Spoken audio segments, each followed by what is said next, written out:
ओम जय जय नमोस्तु नमोस्तु। नमो अरिहंताणं नमो सिद्धाणं नमो आयर्याणं नमो वज्रायाणं नमो लोये सवसाहुणं स्याद्वादनय षट्द्रव्यगुणपर्याय और प्रमाण का जड़ कर्म चेतन बंध का अरु कर्म के अवसान का कह कर स्वरूप यथार्थ जग का जो किया उपकार है उसके लिए जिन वाणी माँ को वंदना शत बार है, वंदना शत बार है। आज वीर शासन जयंती हमारे लिए बहुत ही महत्वपूर्ण दिन है। भगवान महावीर का शासन आज से प्रारंभ हुआ था। भगवान महावीर के शासन का जन्म इस दिन हुआ था।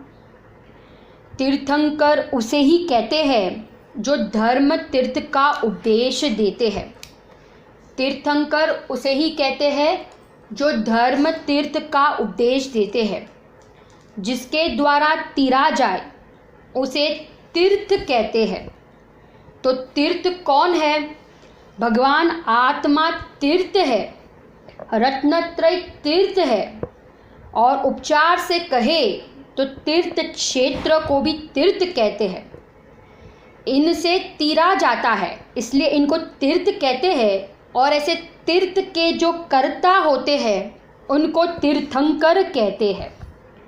तीर्थंकरत्व दो चीज़ों से शोभायमान होता है। एक तो समोशरण और दूसरी उनकी दिव्य ध्वनि। समोशरण और दूसरी उनकी दिव्य ध्वनि। आज का दिन श्रावण कृष्ण प्रतिपदा के दिन भगवान महावीर का प्रथम उपदेश खीरा था।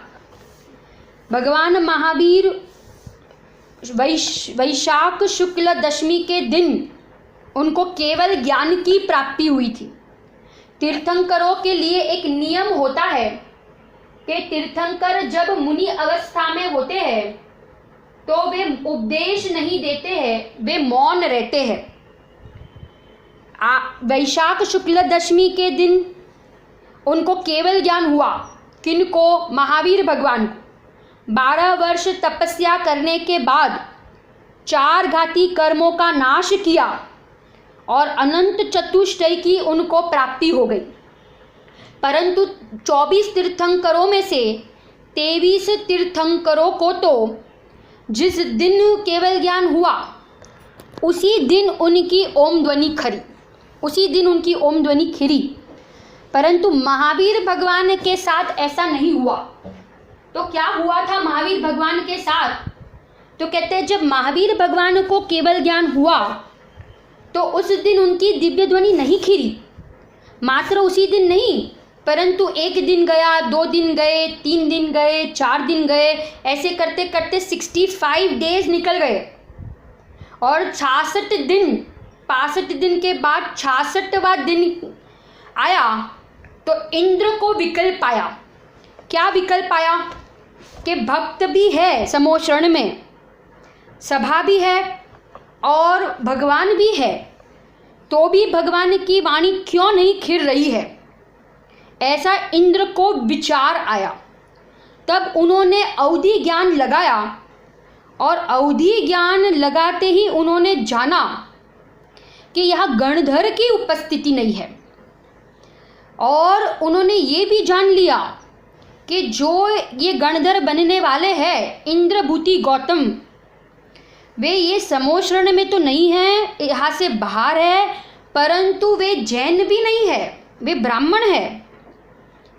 बहुत प्रकांड विद्वान है, बहुत शयोपशम के धारी, विशेष ज्ञान उनको था। किनको? इंद्रभूति गौतम को। वे कहीं दूर विराज रहे थे 500 शिष्यों के साथ। और इंद्र ने ब्राह्मण का वेश धारण किया। इंद्र ने ब्राह्मण का वेश धारण किया क्योंकि उनको यहाँ समोशरण में लाना था ना, तो उन्होंने एक युक्ति की। उन्होंने एक ब्राह्मण का वेश धारण किया और उनके पास गए। सबसे पहले तो उनकी बहुत प्रशंसा की, उनको विनम्रता से कहा, प्रशंसा की कि आप तो बहुत ज्ञानी हो, दर्शन, छंद, व्याकरण के प्रकांड विद्वान हो, आपके तो 500 शिष्य है। ऐसे करके उनकी बहुत प्रशंसा की और फिर उनके सामने एक सूत्र रखा। उन्होंने कहा कि मेरे गुरु तो मौन है, इसलिए मुझे ये सूत्र का अर्थ वे बता नहीं सकते हैं, तो आप कृपा करके मुझे ये सूत्र का आप अर्थ बताओ। सूत्र में क्या था? तो कहते सूत्र में 7 तत्व, 9 पदार्थ, 8 काय, 5 अस्थिकाय, 6 समिति आदि का वर्णन था। जब उन्होंने ये सूत्र सुना तो उनके जब ये श्लोक सुना ना तो उनके माथे पे 3 सल पड़ गए। उनको लगा कि ये सूत्र का अर्थ तो मैं कर दूं, परंतु वे मुझे पूछेंगे कि 7 तत्व क्या है, 6 द्रव्य क्या है, 5 अस्थिकाय क्या है, तो ये तो मुझे पता नहीं है और मैं नहीं बोल पाऊंगा तो मेरा कोई मान नहीं रहेगा। तो उन्होंने सामने ये कहा कि आपके गुरु कौन है? चलो मैं आपके गुरु को ही जवाब देता हूँ, अब मुझे आपके गुरु के पास ले जाओ। और इंद्र को तो यही चाहिए था कि इंद्रभूति गौतम ये बोले कि मुझे आपके गुरु के पास ले चलो। तुरंत क्या हुआ, वे इंद्र आगे आगे चलने लगे, उसके पीछे इंद्रभूति गौतम चलने लगे और उसके पीछे 500 शिष्य चलने लगे। जहाँ वे समोशरण के निकट पहुँचते गए, वही समोशरण के निकट पहुँचे और वहाँ मानस्तंभ को देखा, और जहाँ मानस्तंभ को देखा वहीं पे इंद्रभूति गौतम का मान गल गया। मानस्तंभ, मान गलने का जो प्रतीक है उसे मानस्तंभ कहते हैं। कहा आया था ये महावीर भगवान का समोशरण विहार करते करते करते करते विपुलाचल पर्वत पर आया, और विपुलाचल पर्वत के ऊपर आया और वो आज की भाषा में कहे तो ये नगरी को राजगृही नगरी कहते हैं। बिहार प्रांत में नगरी है और वहाँ विपुलाचल पर्वत के ऊपर भगवान महावीर का समोशरण था। वहाँ समोशरण के अंदर भी अभी नहीं गए थे, वहाँ तो मात्र वो मानस्तंभ को देखा, उनका मान गल गया, या सम्यक दर्शन की प्राप्ति हो गई। पर्याय में जो मूर्ता थी उसका नाश हो गया, तत्व का बोध हो गया, आत्मा की प्रतीति हो गई, अनंतानुबंधी का नाश हो गया। माने अपूर्वकरण, अनिवृत्तिकरण, अधकरण, अपूर्वकरण, अनिवृत्तिकरण के परिणाम को प्राप्त करके सम्यक दर्शन की क्या हो गई, उनको प्राप्ति हो गई। किसकी प्राप्ति हो गई? सम्यक दर्शन की प्राप्ति हो गई। सम्यक दर्शन की क्या हो गई? प्राप्ति हो गई। आगे आगे अभी तो भगवान तो मौन थे, भगवान की तो वाणी नहीं खीरी थी ना, क्योंकि अभी तो इन्होंने गौतम की पदवी धारण नहीं की थी। और जहाँ वे अंदर गए, भगवान को देखा, वहाँ पे 500 नहीं, 1000 नहीं, संख्यात नहीं, असंख्यात शिष्य बैठे। और उनको तो लगता था ना कि मेरे 500 शिष्य मान था, परंतु जब समोशरण में सभा देखी तो वह मनुष्य गति के ही जीव नहीं थे, परंतु वह तिर्यंज गति के जीव, नेवला, नाग, शेर, वाघ, हाथी, घोड़े, सारे के सारे जीव बैठे थे। देव गति के, मनुष्य गति के, तिर्यंज गति के। विचार करो, ये अनादि मिथ्या दृष्टि जीव, ग्रहित मिथ्या दृष्टि जीव, जिनको जैन धर्म का ABCD भी नहीं पता था, अभी उनकी उपादानगत योग्यता पकी, तो विचार करो कि उन्होंने खाली मानस्तंभ को देखा और उनको यहाँ पे क्या हो गया? सम्यक दर्शन की प्राप्ति हो गई, मान गल गया और सम्यक दर्शन की प्राप्ति हो गई। अब देखो क्या होता गया आगे आगे। और जहाँ वे भगवान की मुख मुद्रा देखते हैं ना, वहाँ भगवान के मौन उपदेश से उनको ये समझ में आ गया कि भाई बाहर में कुछ भी देखने लायक नहीं है, एक देखने लायक कोई पदार्थ है तो मेरा शुद्धात्मा है। बस अंतर में लीन हो जाओ, अंदर में ठहर जाओ, अंदर में रम जाओ। और क्या हुआ तो कहते हैं कि वहाँ उनके अंदर में 3 कषाय चौकड़ी का अभाव होता गया, 3 कषाय चौकड़ी का अभाव हो गया और बाहर में वस्त्र निकलते गए, नग्न दिगंबर दशा को धारण कर लिया, 3 ज्ञान के धारी 4 ज्ञान के धारी बन गए, मति श्रुत अवधि मन पर्याय, और गौतम और गणधर की पदवी धारण कर ली। गौतम गणधर कहलाते हैं ना, गणधर की पदवी धारण कर ली। सर्वांग से भगवान की क्या निकलने लगी? ओम ध्वनि निकलने लगी। माने श्रावण कृष्णा प्रतिपदा के दिन, माने आज के दिन भगवान की वाणी खिली। ब्रह्म मुहूर्त में ये दिव्य ध्वनि, ये उपदेश प्रारंभ हो गया और ये शासन चालू हुआ। केवल ज्ञान होने के बाद 66 दिन के बाद ये शासन मनाया गया। अभी कहा था ना 24 तीर्थंकरों में से 23 तीर्थंकरों को तो केवल ज्ञान होते ही दिव्य ध्वनि चालू हो गई थी खिलना, परंतु भगवान महावीर के शासन का प्रारंभ 66 दिन के बाद हुआ, जो आज के दिन। इस दिन से ही मुक्ति का मार्ग, रत्नत्रय का मार्ग, 4 गति के दुखों से छूटने का उपाय आज के दिन से शुरू हो गया। आज के दिन से शुरू हो गया। धवला में एक प्रश्न किया है। धवला में क्या प्रश्न किया है कि वह प्रश्न किया है कि भाई 66 दिन के बाद ही भगवान की वाणी क्यों खिरी, 66 दिन के बाद क्यों खिरी? तो वहाँ पे कहा कि समोशरण में गणधर की उपस्थिति नहीं थी, गणधर का अभाव था। फिर वापस प्रश्न किया, क्या प्रश्न किया कि भाई गणधर की उपस्थिति क्यों नहीं थी, गणधर की उपस्थिति क्यों नहीं थी? तो फिर वापस प्रश्न किया, जवाब दिया कि भाई काल लब्धि नहीं पकी थी ना, तो कैसे खीरे? माने काल लब्धि पके बिना वो सामर्थ्यशाली सौधर्म इंद्र भी माने पर्याय को आगे बढ़ाने में, आगे लाने में समर्थ नहीं है। और उपादान की बात करें, उपादान की योग्यता से बात करें तो भाषा वर्गणा का परिणमन ऐसा ही होना था। भाषा वर्गणा का परिणमन भी उसी समय होना था ना, भगवान महावीर की वाणी उसी समय खिलने थी, ऐसी योग्यता थी। माने कण कण की, जन जन की स्वतंत्रता भगवान महावीर ने हमें बताई। कितने दिन के बाद खिली? 66 दिन के बाद। विचार करो, माने 66 दिन के लिए लोगों ने क्या धैर्य रखा होगा। यहाँ तो एक 6-8 मिनट के लिए अगर विद्वान लेट आता है ना तो कैसे अपन ऊंचे नीचे हो जाते हैं, अकुल व्याकुल हो जाते हैं। वहाँ तो कितने जीवों ने धैर्य रखा होगा, कितने निकल भी गए होंगे, कितनों को तो विरोध भी हुआ होगा, कितनों ने कुछ बुरा भी बोला होगा, परंतु कितने लोग ऐसे होंगे कि जो धैर्य धारण करके बैठे होंगे और भगवान की वाणी के लिए ऐसे तरस रहे होंगे। भव्य जीव, भव्य आत्मा जिनका कल्याण होना हो, वे जीव सारे बैठे थे ऐसे जैसे कि कब अब भगवान की वाणी खिरे। यहाँ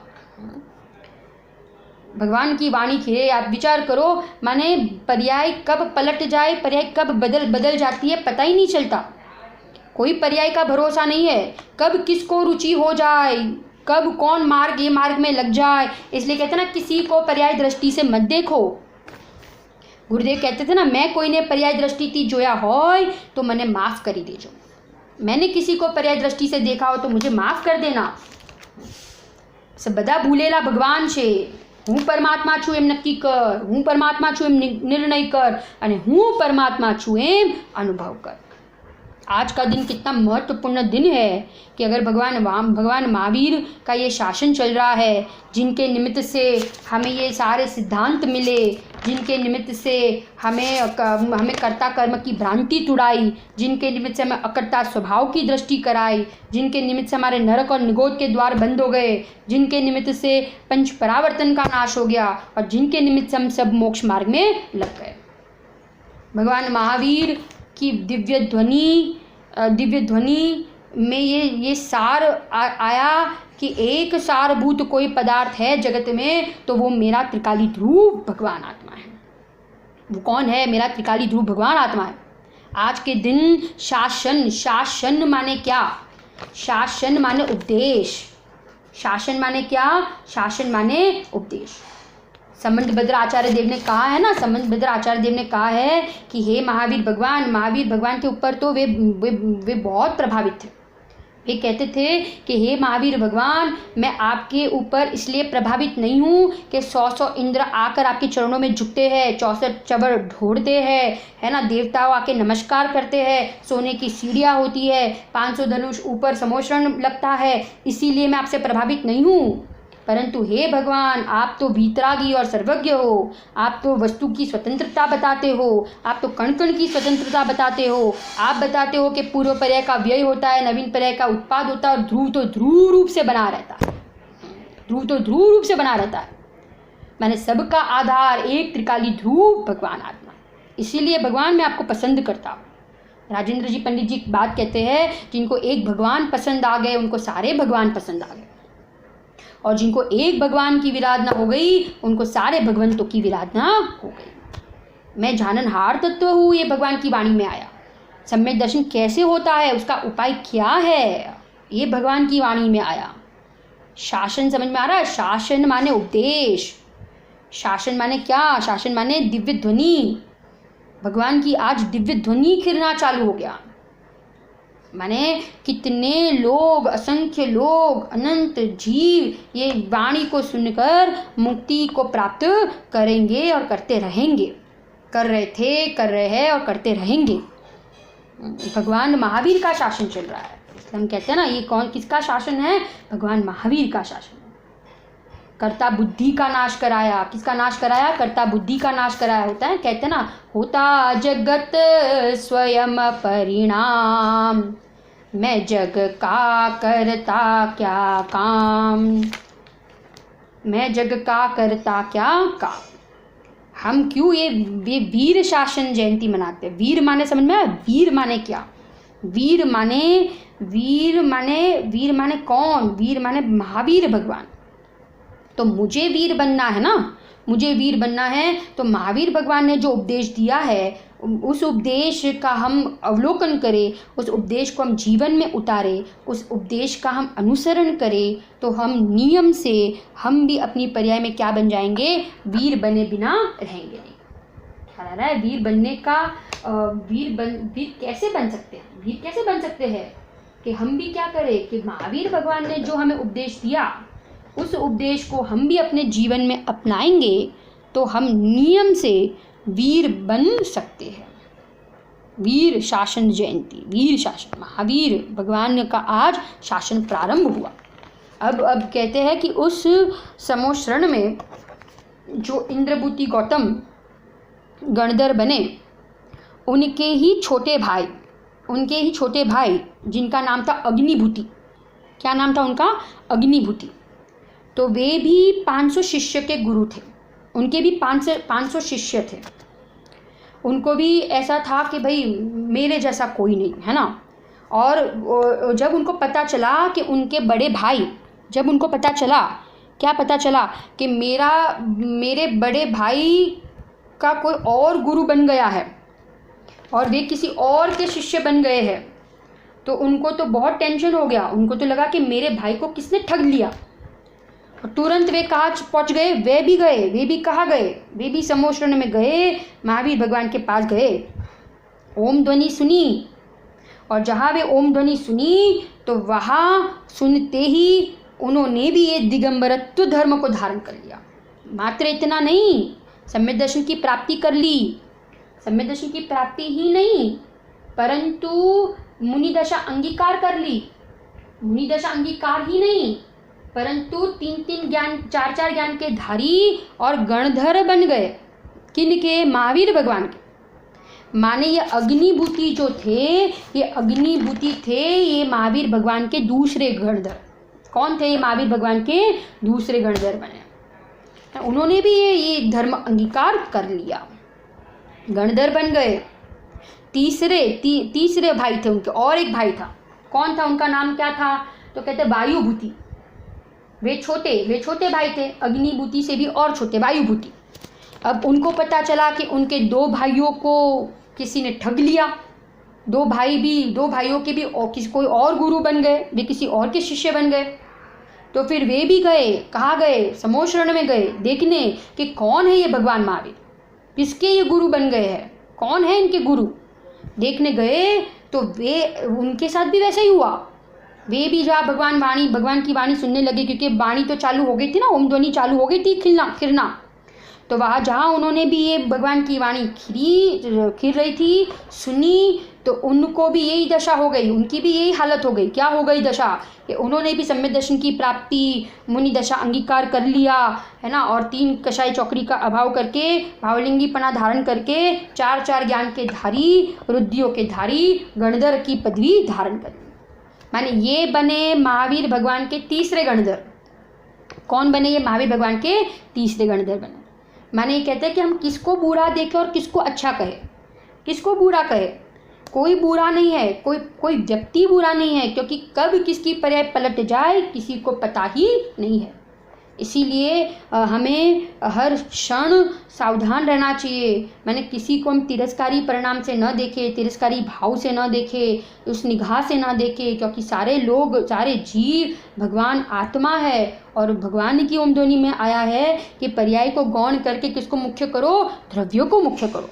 क्योंकि जैसा मैं हूँ वैसा ही द्रव्य स्वभाव अपने पास भी है, और ऐसे द्रव्य स्वभाव की हम दृष्टि करेंगे तो हम भी नियम से उनके जैसे बने बिना रहेंगे। आप देखो पार्श्वनाथ भगवान का ही जीव देखो ना, कि पार्श्वनाथ भगवान का जो जीव था तो हाथी की पर्याय में वो कैसा पागल हो गया था, सबको मार रहा था, इधर से उधर दौड़ रहा था, है ना, सब तोड़ फाड़ कर रहा था, कैसा पागल हो गया था। परंतु जब उन्होंने अरविंद नामक मुनिराज को देखा, अरविंद नामक मुनिराज को देखा, और देखते ही क्या हो गया, अरविंद नामक मुनिराज को देखा और देखते ही उनके हृदय में परिवर्तन हो गया। जहाँ देखा वहाँ उनके हृदय में क्या हो गया, परिवर्तन हो गया।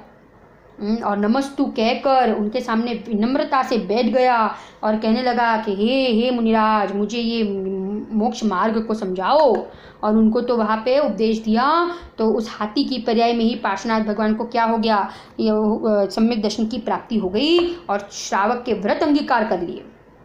वो हाथी का जीव पूरे जीवन भर सूखे पत्ते खाने लगा। मैंने हम किसी को पर्याय दृष्टि से ना देखे, क्योंकि सारे जीव भगवान है, भगवान बनने लायक है, भगवान बनने की सबके पास योग्यता है। कमियां मत देखो, किसी में भी हम क्या ना देखें, तो कहते किसी में भी हम कमियां ना देखें, परंतु हम सबके क्या देखें, हम सबके गुण देखें, क्योंकि सारे जीव अनंत गुणात्मक है, सारे जीव अनंत गुण से लबालब भरे हुए हैं, सारे जीव केवल ज्ञान भगवान बनने के लायक है, पात्र जीव है। किसको हम किस पर्याय से देखें। आप देखो कमट का जीव है, फिर आप देखो श्वेनिक राजा का जीव है, फिर आप देखो आप एक एक जीव को देखो ना कि पर्याय कब पलट जाती है, पर्याय कब सुलट जाती है, पता ही नहीं चलता। उसकी उपादानगत योग्यता पलटती है। अब महावीर भगवान के जीव को ही शेर की पर्याय में क्या हो गया, सम्यक दर्शन की प्राप्ति हो गई। माने यहाँ पे कह रहे हैं कि सबको ऊपर उठने का मार्ग हमें समझाना चाहिए, सबको ऊपर उठाना चाहिए। ये भगवान महावीर का जो शासन चल रहा है, तो सारे जीव ये शासन को फॉलो करे, ये उपदेश को समझे, ये उपदेश को जीवन में अपनाए, और ये उपदेश को अपनाकर सब जीव अपना आत्मकल्याण कर ले। एक उसी समोशरण में मंखली गोसाल नामक एक साधु थे, दिगंबर साधु थे। वे भी थे, वो 66 दिन तक भगवान की राह देखते रहे कि भगवान की ओम ध्वनि खिरेगी। वहाँ बैठे रहे 66 दिन तक। परंतु हुआ क्या कि जब उन्होंने गौतम गणधर को माने जो ग्रहित मिथ्या दृष्टि था, जो ब्राह्मण था, जिसको जैन धर्म का कुछ भी नहीं पता था, तो वे गणधर बन गए। तो मंखली गौसाल को इतना गुस्सा आया कि मैं इतने दिन से राह देख रहा था।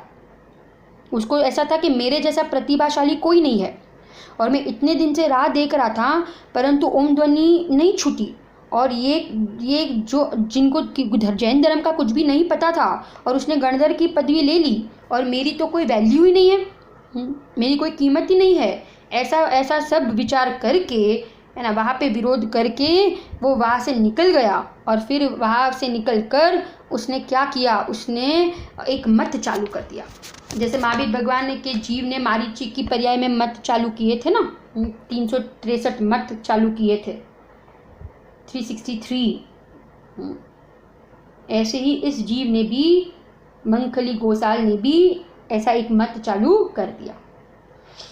माने यहाँ पे कह रहे हैं कि सब अपने अपने परिणामों के कर्ता है, सब स्वतंत्र है, सब स्वयंभू है, कोई किसी का कुछ करता धरता नहीं है, कोई किसी का करता धरता नहीं है, सब स्वतंत्र है, बराबर। परंतु ये दिन हमने कब मनाया कहलाएगा, ये दिन हमने कब मनाया कहलाएगा, कब सार्थक कहलाएगा, कि जो भगवान महावीर के सिद्धांत है, जो भगवान महावीर ने सिद्धांत दिए, वे सिद्धांत हम अपने जीवन में उतारे, वे सिद्धांतों को हम अपने जीवन में अनुसरण करें, हम अपने जीवन में उसका एप्लीकेशन करें, प्रैक्टिकल करें, हम निर्भर हो, हम टेंशन फ्री हो जाए, अकर्ता स्वरूप को देखें, कर्ता बुद्धि का पोषण ना करें, तब खरेखर हमने आज का दिन मनाया कहलाएगा। बाकी तो ऐसे अष्टानी का पर्व, इतनी जन्म जयंतियाँ, ये वीर शासन जयंती हमने बहुत बार मनाई, एक पहली बार नहीं मना रहे। खरेखर तो जो ज्ञानी होते हैं वो ही यथार्थ रूप में ये वीर शासन जयंती मनाते हैं, क्योंकि वे ही खरेखर भगवान को पहचान सकते हैं, क्योंकि उन्होंने अपने भगवान आत्मा को पहचाना है।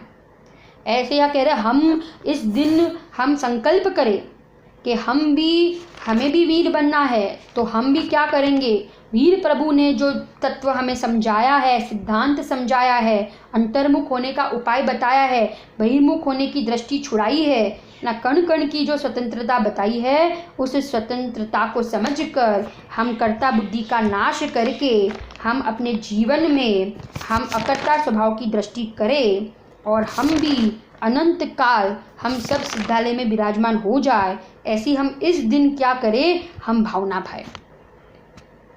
किसी का मान करने जैसा नहीं है, कोई कशाई करने जैसी नहीं है, ये महावीर भगवान के उपदेश में आया है। और महावीर भगवान के उपदेश में जो आया उसी को गुरुदेव श्री ने 45 साल हमें समझाया। महावीर भगवान की दिव्य ध्वनि का सार क्या था, भगवान आत्मा को जानो, हूँ परमात्मा छू एम नक्की कर, हूँ परमात्मा छू एम निर्णय कर, અને हूँ परमात्मा छू एम अनुभव कर। ये महावीर भगवान के ओम ध्वनि का सार था, और जिसने गुरुदेव श्री ने अपनाया, उनके जीवन में अपनाया, और हमको समझाया। माने कितना गजब का हमें ये मार्ग मिला है। और खूब उत्साह से हम, खूब भक्ति भाव से, आत्म कल्याण के लक्ष्य से हम ये वीर शासन जयंती मनाए, और हम भी ये हमारे जीवन में ये मार्ग को अपनाए, ये मार्ग में आगे बढ़े, और एक इस मार्ग की पूर्णता को हम भी प्राप्त करें। इसी मंगल भावना के साथ हम पूरा करते हैं। मैं एक छोटी सी भक्ति है वीर शासन जयंती के ऊपर, मैं वो गाकर पूरा करूँगी। वीर शासन जयवंत हो, जयवंत हो, वीर शासन। महावीर प्रभु दीक्षा लेकर मौन हुए, 12 वर्ष तपस्या अंतर मग्न हुए। आत्म ध्यान से प्रभु को केवल ज्ञान हुआ, भव का संताप सदा को विदा हुआ। कल्याण पाया, कल्याणक मनाया, तिहु लोक में आनंद छाया। वीर शासन जयवंत हो, मंत हो, वीर शासन। इंद्रों ने मिल समूह शरण तैयार किया, 12 सभा जुड़ी मन मंदिर कमल खिला। दर्शन तो नर नारी सबको प्राप्त हुए, दिव्य ध्वनि का लाभ मिला नहीं आप्त हुए। 66 दिन बीते दिव्य ध्वनि से रीते, हाय काल हुंडा तूने क्या करवाया, वीर शासन जयवंत हो जयवंत हो जयवंत हो जयवंत हो। अवधि ज्ञान से इंद्रदेव ने जान लिया, गणधर का अभाव इंद्र को भान हुआ। इंद्र बुद्धि गौतम की इसके योग्य दिखा, जिन शासन अनभिज्ञ मगर अब काल पका। कारी का सुनाई अर्थ पूछा भाई, गौतम न समझे मति चकराई। वीर शासन जयवंत हो वीर शासन। बोले गौतम कौन तुम्हारा गुरु कहा, बात करूँगा मैं चल करके अरे वहाँ। अरे विचारे कैसा ज्ञान हमारा है, कैसे हो कल्याण ज्ञान मद धारा है। विशुद्धि आई मैं कुछ न जानू भाई, झुक गई मुंडी गला पाखंड सारा। वीर शासन जयवंत हो वीर शासन।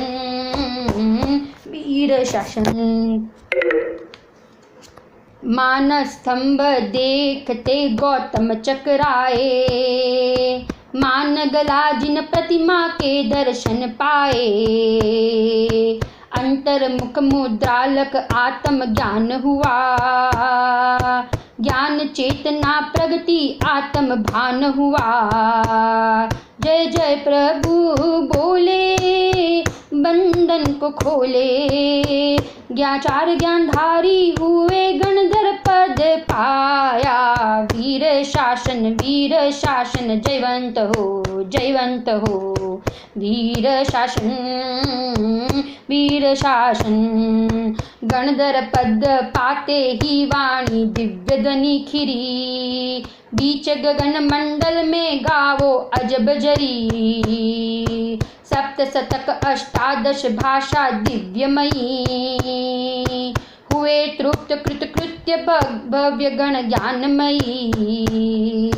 धन्य दिन पावन श्रावण वदी एकम, और 80,000 बरस जिनका रहे शासन। वीर शासन जयवंत हो वीर शासन। दिव्य ध्वनि न होती बोलो क्या होता, अंधकार मिथ्यात्म क्षय कैसे होता। वेद ज्ञान का सूत्रपात भी न होता, मैं हूँ सिद्ध समान ज्ञान भी न होता।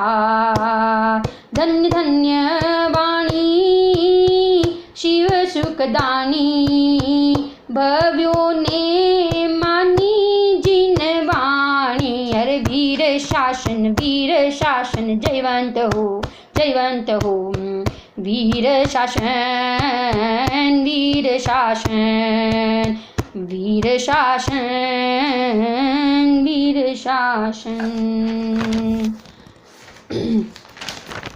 निज निधि निज में बताई, यह अनंत उपकार है।